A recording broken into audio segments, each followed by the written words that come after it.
Hey everyone, this is the Bearded Zeno. This is going to be my top 20 films that I can always rewatch. Just want to do a disclaimer, these are not my top 20 films of all time. Neither are these in ascending order of quality. It's just the films that I can always rewatch. I'll see on my Blu-ray collection, stuff that I can take off the shelf, pop in, and have a good time and enjoy what I'm watching. That level. This is what this list is, if that makes sense. Anyways, let's go with number 20. Alright, number 20 is John Carter, and this film, a lot of people really did overlook, and I personally greatly enjoy it. I skipped it in theaters because of all the bad reviews, and there just wasn't that much hype surrounding this film at all, even though the trailers looked really good to me. It coming out like right around my birthday, so I was like, I would kind of go see this, you know, and you go see this for my birthday celebration, you know. I think that would be awesome, but I never got around to doing that. And I slap myself in the face for it every time I look at this because it is an amazing film. You should really check out John Carter if you haven't, because it is one of the best sci-fi films made in the past 10 years, easily. And it's one of the best Disney films I've seen in a long time, you know, besides like a Marvel or Star Wars film, because, well, you know what I mean. This is the best Disney-funded film I've seen in a good long while. It's great. You should really check it out. Number 19 is Interstellar. And yes, this movie is amazing.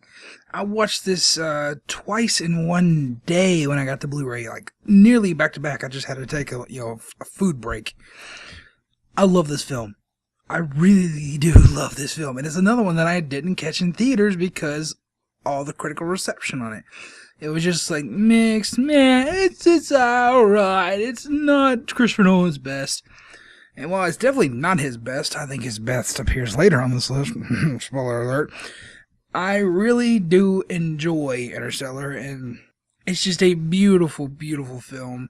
I love the score, but some audio issues are still present on the Blu-ray, and that definitely does detract it, but you know, if you watch it with headphones, it actually makes it sound a lot better, which is interesting. But yeah, this definitely is a film I could rewatch, you know, on my own or with a group of people.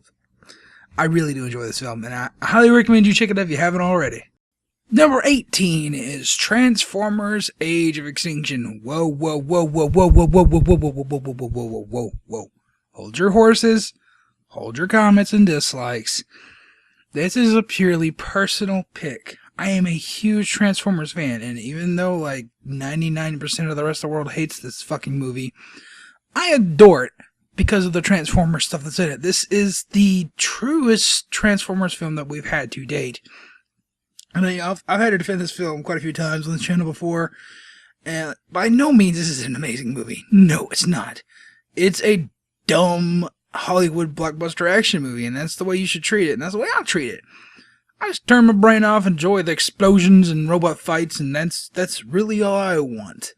You know, it's just a spectacle, and the human stuff does drag a little bit on repeat viewings, but that's what the fast forward button's for. Speaking of big dumb robot fights, Pacific Rim is my number 17 pick. This film makes me smile. The story in it is dumb. I'd argue the story in this is actually dumber than Transformers: Age of Extinction, but the spectacle that it brings is just so much more fantastic. It makes me feel like a kid again watching this film because it's just so awesome. I love it. If you have not seen Pacific Rim, I highly recommend you do. There are a few people out there that it's not exactly for, but if you grew up watching Power Rangers, then this is definitely right up your alley.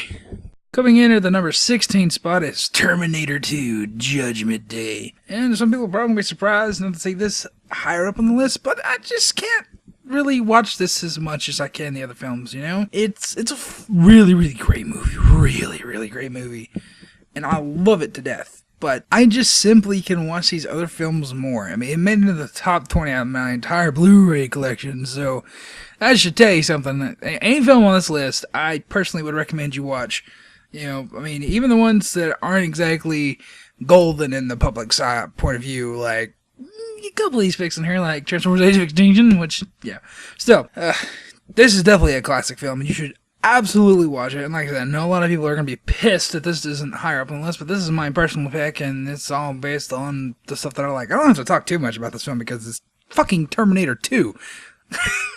I mean, seriously. God, go see this movie now. Speaking of controversial picks, I'm asking for it for this one, aren't I? Indiana Jones and the Kingdom of the Crystal Skull. And I'm just going to say this is the only Indiana Jones film that appears on this list. Moment of silence there for you to process that. I love this movie. It's definitely not my favorite Indiana Jones film, but it is my most rewatchable. It does wane a little bit in the last act or so, and the parts in the jungle and in the camp and everything. But I love the world that they built on this, and to me, I don't give a fuck that the fact that like 99% of the public hates this film, or that Steven Spielberg had to publicly apologize for making this film. I don't give a fuck. I don't care. I love it regardless. For me, Indiana Jones in the 50s, they nailed it. That's the way this film should have progressed. People always bitch about the aliens. Well, Indiana Jones is about the pop culture of the time that it's set in. The 30s and everything, it's based, the originals is based off those original 30s serials. It's Nazis, adventure, finding hidden treasure. Moving into the 50s, what was the most popular thing in the 50s? Science fiction. UFOs were everywhere. It makes perfect sense. So the people who say, it's not Indiana Jones, don't know what Indiana Jones is. Just saying. Now, the quality of the film, I'd put it a little under... I'd put it under Temple of Doom. I'd put it under Temple of Doom as far as the quality, but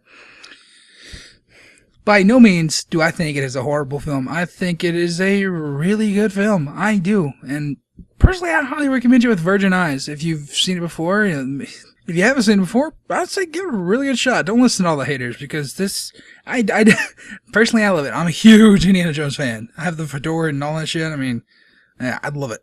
I fucking love this franchise. Don't get me wrong, I love this franchise.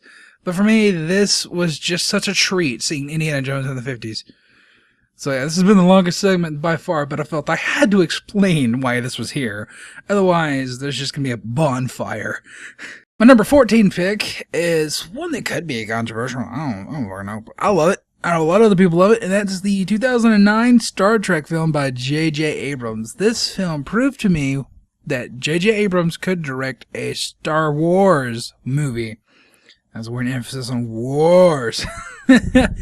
But yeah, because he basically made 2 Star Wars films on this franchise, Star Trek and Star Trek Into Darkness. And I pick Star Trek because it's the origin story, and origin stories are always usually more rewatchable. Yeah, the villain in this movie sucks. The villain is just terrible in this film, but I love seeing this crew of the Enterprise. I love their chemistry. They pretty much cast everybody perfect in this, and for me, I love this film entirely, even with its flaws. I mean, it definitely is flawed, and while I think Into Darkness has better moments, I personally like this one far better overall, but I still love Into Darkness. I think these Abrams Star Trek movies are really awesome, and like I said, they really did prove to me that he could do a fantastic job in Star Wars. And these films are single-handedly the reason that I'm excited for Episode 7 as much as I am. I mean, I would be excited for it in the first place because it's fucking Star Wars, but the fact that we got this guy directing a Star Wars movie, hell yes. Because like I said, he's already directed 2 Star Wars movies before, Star Trek and Star Trek Into Darkness. My number 13 pick is Star Wars: The Empire Strikes Back. And this film is definitely the best of the Star Wars saga so far. You know, Episode 7 notwithstanding, because it's not out yet at the time of this recording, so if like in 3 years somebody's like, Episode 7's better, it wasn't recorded yet, dumb shit. But I just want to say this is the only Star Wars film that's on this list, but I kind of think the whole franchise belongs here, honestly. I just chose Empire Strikes Back because it's the best. I really think you should just put at least all the original trilogy here. And maybe Episode 3. We all know Episode 1 and 2 aren't that great. I personally think Episode 2 is by far the worst, and it's just utter garbage. I could never watch that film ever again. It's terrible. I hate it. But hey, this is not episode 2 rant. This is a Empire Strikes Back. But yeah, I think it's the most dramatic, and even though not much happens in this film, you're always engaged in what's going on. You're always engaged in the story. And the story in this is very, very great. You really think there's only really 3 set pieces in this film. Hoth, Dagobah, and Bespin. That's it. That's all is in this film. And you think, oh yeah, this is the greatest Star Wars film. And it's the only one where there's no real war in space. There is no Star War, which is weird. I mean, you see Star Destroyers and everything. And I mean, you see that one little chase scene, but there is no all-out war in this film. And the original trilogy, there were major battles, and the only real conflict that you have in this film in space is the Millennium Falcon being chased by the TIE fighters in the asteroid field. That's it. Think about that. It's not Star Wars, it's Star Chase. Moving on. Number 12 is Kick-Ass. This film came out of nowhere for me. I saw no trailers whatsoever. This is the only film that I've ever walked into a theater because I was bored on a Saturday, saw the poster and said, fuck it. I came out pleasantly surprised. I had heard nothing about this film whatsoever. God, this movie's so good. So good. I really do love Kick-Ass. And if you have not seen Kick-Ass, I highly recommend you see Kick-Ass. And I keep saying Kick-Ass because this is the only title in this list that I can say Kick-Ass and have ass in the title and sassy. It's classy. The cast is great in this film. The music is sublime. This film is just beautiful itself. And the fact that it's an indie movie makes it even better. The fact that Matthew Vaughn was so passionate about this project that he said, you know what, I'm going to fund it myself. That's just awesome. And it really shows that this was a passion project and it was so worth it. I like the sequel as well, but I don't even own it on Blu-ray yet, so that should tell you something that I haven't been that bothered to watch it again. But I could absolutely watch this film any day of the week because it is an amazing comic book film. It's an amazing film in general. It's a great comedy, and I highly recommend you see Kick-Ass. Number 11 is a film that, again, surprised me, and I was hyped for it, but this film made me fall in love. And that's with Emma Stone. Seriously, this film is the film that made me fall in love with Emma Stone, and she is just the most amazing woman on the planet Earth, and I love her, and that's why this is here. But besides that, it's a great comedy. It is just amazing. The chemistry between this entire class is awesome. This is the kind of roles that Jesse Eisenberg should be sticking to, I honestly believe, instead of Lex Luthor. Whatever. Everybody in this cast is amazing. Woody Harrelson, Tallahassee, he's hilarious. Jesse Eisenberg as Columbus is awesome. Emma Stone. Do I need to say more about Emma Stone? Yeah, I'll say some more about Emma Stone. She's amazing. She's the best part about the movie. She's the best part about this world. She's amazing. I love her. Anyways, Abigail Breslin, really, really shocking to see a little girl like that cursing on screen and everything. It's just, I love humor like that. Just like Hit Girl in Kick-Ass. I forgot to mention that in the last one, but I've yet to see her in Maggie, which I need to check that out. But anyways, Zombieland, great film. I hope that someday they make a sequel. I never got around to watching the Amazon show, and thankfully I never did because I heard it sucked. Really bad. It had none of the characters in it. It didn't have Emma Stone in it. So, no Emma Stone, no sell. Coming in at number 10 is one of my favorite comic book films of all time. It should be higher on the list, but I don't rewatch it that often because it's the 3-hour director's cut. And that is Watchmen. If you have not seen this film, I highly recommend you just go watch it now. Watch the director's cut. Watch the director's cut. Watch the director's cut. Did I say watch the director's cut? Yeah, I mean watch the director's cut. This film is just so much better than the director's cut. It really is. It adds an extra 24 minutes, and that extra 24 minutes really adds to the film, if you ask me. It makes it more like the graphic novel, just makes you dive in this world a little bit longer, and for me, I cannot watch this film any other way. Just like another one on this list, I can't watch a non-special edition of it.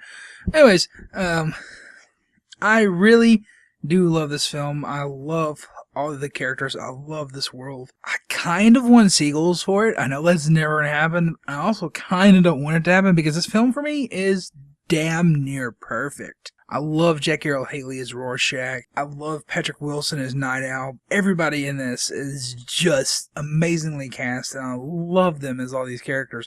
Some people complain about Malin Ackerman as Silk Spectre too, but it doesn't bother me that much at all. I mean, I don't say anything that bad with her acting, but I mean, it's not a great performance, but it doesn't have to be. It just has to be serviceable to the character, and I think it's serviceable to the character. But yeah, this film, so good. I highly recommend you watch Watchmen if you haven't already, but please watch the director's cut. Do yourself a favor, watch the director's cut. Watch the director's cut. Watch the director's cut.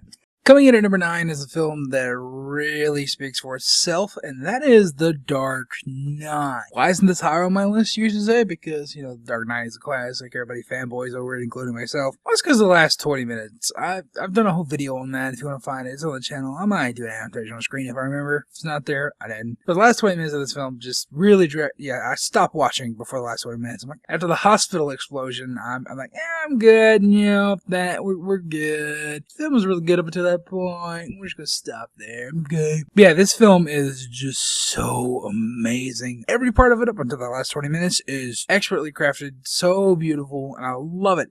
Love it, love it, love it, love it, love it, love it. Saw it twice in the theaters. Basically saw it a third time because I heard the audio over the X-Files, I Want to Believe. God, this movie's loud. I mean, really all you need to know about this film, because if you haven't seen it already, stop what you're doing and go watch it. It's Heath Ledger's performance as the Joker. It is so amazing, and it's really going to define the Joker for a lot of people for years and years and years to come. A lot of people, including myself, are going to latch onto this Joker for a while as the de facto Joker because he was just so good. I love Jack Nicholson's Joker as myself, but I have to say about Jared Leto. This is Joker's film, by far. And like I said before, if you haven't seen The Dark Knight, please go see The Dark Knight because it's an amazing film. You can kind of skip Dark Knight Rises, though. Coming in at number 8 is Super 8. And no, this was not planned at all, I promise you. I was putting up the list, and I just put them in the order. I'm like, yeah, I definitely could watch this. When I can, I'm like, well, damn, this comes in at number 8. This is kind of ironic. If you haven't seen this film, it is a very, very awesome film by J.J. Abrams. For me, this is the best Steven Spielberg film not made by Steven Spielberg. I love it. If you were to set somebody down and show them this film having no prior knowledge, ask them who directed this film, they would say Steven Spielberg. If you ask who did the music, you would say John Williams. That's another thing I love about this, is that Michael Giacchino really hit the score out of the park. He knows that John Williams style. That's why I'm so excited that he's doing the score for Jurassic World, and I really hope he gets to take over the Star Wars franchise after John Williams departs, either for health reasons or just retirement. We know it's going to happen eventually, and it's going to be a sad day. It would be in great hands if it went to Michael Giacchino.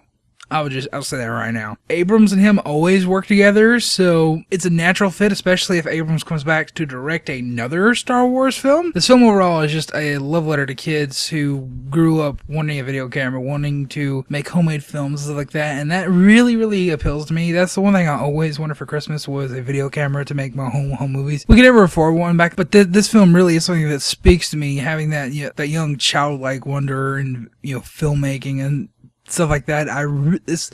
This film really does speak to me personally, and I love it.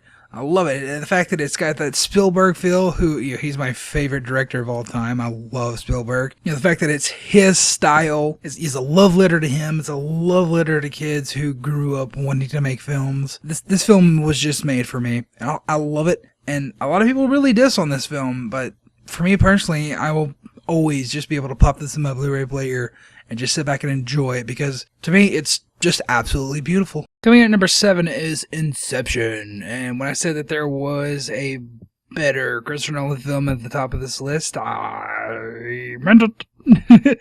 This film to me is perfection. I cannot find a damn thing wrong with this movie whatsoever. I watched it, I'm like, I can't find anything I would personally do better. I can't find anything that I was like, maybe they could explain this more. Maybe this would have been better if they just added a few more minutes to explain this. Nope, this film is perfect. They explain everything.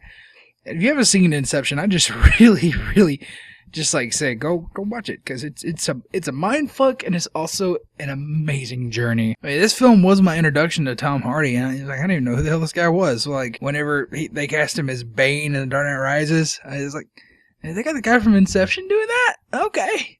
It's like now he's a household name. I know exactly who he is. But back then I'm like, oh yeah, he's a funny guy from Inception, you know, with the big grenade launcher. That's pretty much who I knew him as that time. But yeah, Leonardo DiCaprio, man, holy fuck. This movie is so good. Not a single bad actor in this whatsoever. And I love when they go into the different stages of the dream, that it's like its own genre of movie for each stage. And I love that.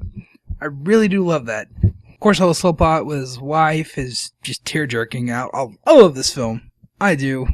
This film is just amazing. Please go see Inception if you haven't seen it already. I mean, it's not a massive hit. I mean, not that many people know it, but it was definitely really successful. And if you're in the know in movies, you've probably seen it already, but if you haven't, I highly recommend you give it a really good look, because it is a fantastic film. It's a mindfuck, and it's a great journey, and it's heartwarming, and the ending will leave you discussing amongst your friends for days. The number 6 slot goes to Jurassic Park. Yes, this film is the reason I always wanted to become a filmmaker. This film showed me that movies could be magic. This film means so much to me. And on top of that, it's just an amazing film. It made me believe dinosaurs are real. It made me terrified of raptors my entire child life. I was laying in my bed once and I saw the curtain that kind of looked like a raptor's head. I would not get out of my bed for over an hour. I was scared that much. This film is just a cinematic masterpiece. It is something you should absolutely watch if you have never seen it. And I know there are people out there who have never seen Jurassic Park. It pains me to say that. Why isn't it higher up on this list? Well, because the other top 5, they just are simply more rewatchable. But they mostly do not mean as much to me as this film does. This film is just amazing, and when I finally do make my top 10 favorite films of all time, this will definitely be on there, and it will definitely be high up there. I'll just tell you that right now. This film is just absolutely amazing. The special effects still hold up to this day. CG coming out in 2015 looks worse than CG from 1993. And what's also special about this film, it's grown up with me. It was released in the year that I was born. So, when it has an anniversary, I have an anniversary. This film just means so much to me. I absolutely love Jurassic Park. And like I said, if you haven't seen it, please do. Please do. It's not like it's hurting for views or anything, because, you know, it's not. You're really only hurting yourself by not watching it. Beautiful, beautiful film. Scary at times. Like I said, it scared me when I was a kid. The raptors will terrify you. The T-Rex is just a menacing foe. I mean, there's not much else that I can say about this film right now, but it's something you should definitely check out if you've never seen it, because I could watch this film like every day. I could watch this every day of the week. It's that good.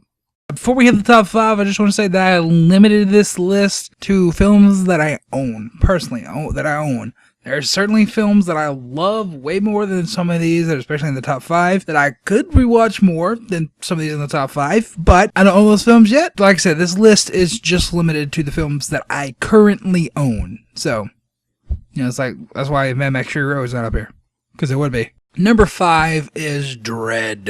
If you have not seen this film, do yourself a favor, go see it. I know I said a lot in this, but this film is something else, man. The slow-mo that they use in this is so beautiful. And I heard that this is one of the best 3D films you can ever see. Unfortunately, I didn't see it in 3D because the trailers for this movie were kind of shit. So I skipped out on the theaters, and then all the buzz started hitting. And like, whoa.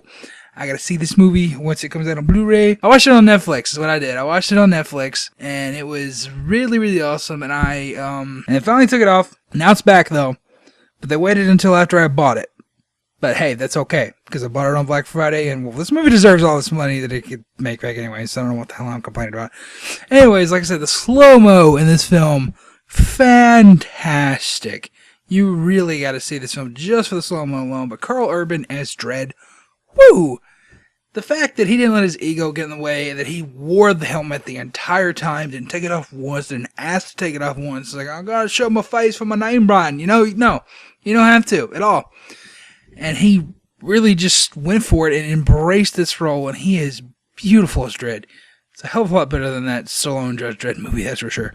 The scope of the film's not that big at all. I mean, the entire film pretty much just takes place in one apartment block. And it's really crazy when you think about it. Somehow they make it work, and they make it work beautifully. This film is not for the faint of heart. It is pretty gory. You know, especially in the slow-mo scenes, it can get pretty gory. This is a hard R film. But if you're a fan of dark, gritty action films, this film is right up your alley. Trust me. This film does not need to be missed if you haven't seen it already. A lot of people haven't seen this yet. And it's been a couple years since it's been out. And if you really haven't seen it yet, please watch it. Like I said, it's on Netflix right now. Go watch it. Thank me later. Then go buy it and support it. Don't be a procrastinator like I was. Coming in at number 4 is Tron Legacy. And this is another film that not that many people like. At least not as much as I do. But I absolutely adore this film. It's beautiful. The score. Oh my god, the score is so amazing. I like the cast. I really do like the cast. And the story, while it's simple, I really do enjoy it. Of course, you know, you got Jeff Bridges, the dude, in this, reprising his role, and it's so good. A lot of people really do complain about the CGI young Jeff Bridges. I don't find it that distracting at all. The film's in a fucking video game. Get over it. Again, I have to stress the score. The score is one of the huge reasons that this is just so rewatchable. I own the score on CD. So beautiful. Daft Punk. I never thought in a million years that they could turn out something this amazing, but they did. And it's a shame they're not doing any more scores. And the news that Tron 3 finally got canceled just came out, and it saddens me. The fact that it closed on Tron Legacy, really, I'm content with that. Because for me, this film is just beautiful. It makes me feel good when I watch it. It gives me hope, you know, for like humankind for some reason. It's the kind of film that makes you feel good, for me, at least. And it's definitely heavily due to the music. But the film overall, I absolutely enjoy, and I could just watch it front to back all the fucking time because it's that good. Coming in at number 3 is Captain America the Winter Soldier. Surprise, surprise. You figure this will be a bear. I've watched this film at least 8 times this year, so that should tell you something. But yeah, this film is amazing. You've heard me rant and rave and hoot and holler and cheer and all kinds of other exclamations about this film. You know I love it. You know it's great. If you haven't seen it already, we can't be friends. Coming in at number 2 is the best fucking movie ever made, and that is Tenacious D in The Pick of Destiny. If you have never seen this film, well, first off, if you're not a Jack Black fan, if you hate Jack Black, just stay away. This is just purely a Jack Black written film. But if you're a fan of rock/metal music, and you know the Jack Black style of comedy, this is going to be a religious experience, just like it was for me.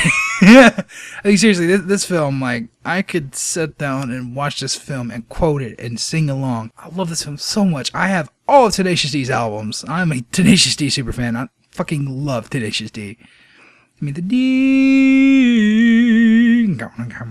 It's so good. I love it. I love it. I fucking love this movie. I love Tenacious D. Jack Black is my hero. He is my idol. I love Jack Black. He's amazing. Seriously, if you haven't seen this movie and you want to have a really, really awesome good time, watch it. Especially watch it with friends so you can all laugh out loud because it's so good. Me, Sprungly, Dolphin Evil Omega, we all love this movie. It is an amazing, amazing movie. We could all watch it any day of the fucking week. We could watch it every day, all day, on repeat. It's so good. And big shocker, my number 1 is Aliens. If you came to this video and you know me and you were expecting anything other than Aliens to be at the top of my most watchable list, you don't know me. This film means so much to me. This film is my favorite movie of all time. It is my most watchable movie of all time. Most quotable movie of all time. This film is probably my most watched film of all time. It's a lot of my most all times. It's so good. And the reason that I love this franchise so much is because I saw Alien when I was 3. And it scared the shit out of me.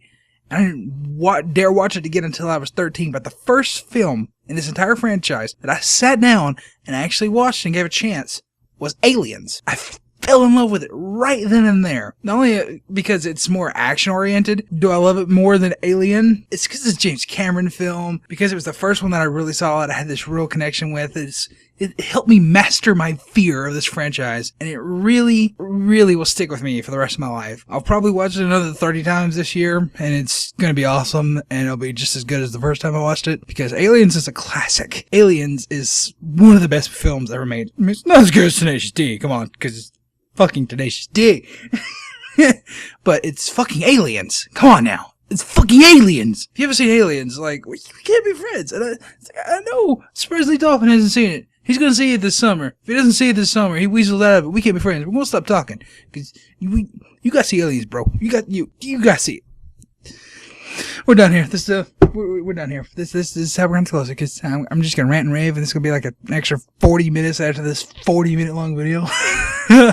Anyways, hopefully you enjoyed my picks that I had here. This is just my top 20 out of my entire collection that I have. Like I said, I only chose films that I own. I also want to stress that this is not a top 10 films of all time or a top 20 films of all time. This is just the ones that are most rewatchable for me. There are a lot of crossovers in here where it's like, yeah, this is my favorite film of all time in this list. But that's not what this list was about. This list was about my most rewatchable, and hopefully you enjoyed this list. Now, why don't you go ahead and leave in the comments down below your top 20 most rewatchable, or top 10, or top 5, whatever you can come up with. And let's limit it to the ones that you own, just like I did. Let's make it interesting. Anyways, I've been Beer Zeal for Clicking Fingers Entertainment. I hope you enjoyed this video. If you did, leave your comments in the comment section down below. See you in the next video.